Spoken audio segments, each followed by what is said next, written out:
Өрүктү айыл аймагындагы номер 17 Абдрахман Жуманазаров атындагы мектеп эскиликке жетип, кулап калуу коркунучуна турат. Пайдаланууга жараксыз болгонуна карабай аталган жайда бүгүнкү күндө билим берүү улантылып келет. Жагы мектепке болгон муктаждык эске алынып, республикалык казынадан каражат бөлүнүп, сметалык баасы 135 миллион сомду түзгөн билим берүү мекемесинин курулушу жүрүүдө. Заман талабына ылайыкташкан 2 кабаттуу имарат бардык шартты эске алуу менен салынууда. 375 окуучуга ылайыкталган жай 2025-жылдын сентябрь айында тапшырылат.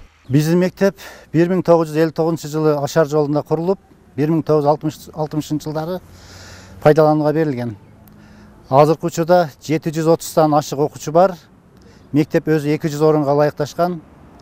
Мектептин ичи класстын тардыгына байланыштуу жаңы мектепти куруу боюнча долбоорлор сунушталып, ошонун негизинде 2023 жылдан бери мектеп курулушу башталган. Азыркы учурда курулуштун 50%дан ашыгы курулуп калды. Ал эми Төрөгелди Балтагулов айыл өкмөтүнө караштуу Ак Коргон айылындагы номер 40 Чыңгыз Айтматов атындагы мектеп 1985 жылы курулган. Эми мында 275 окуучуга чакталган заманбап билим берүү мекемеси пайда болот. Биздин мектеп негизинен авариялык абалда турган. Мына Кудай буйрса 275 орунду мектеп курулуп атат. Мектеп жамаатыбыз тегиз барыбыз кубанып атабыз. Эгер ушу 2026 жылы бүтүп калса, биздин келечектеги муундарга да жакшы болот эле. Иштеп аткан мугалимдерибиз дагы мындан да жакшы аракеттерди кылып иштемек.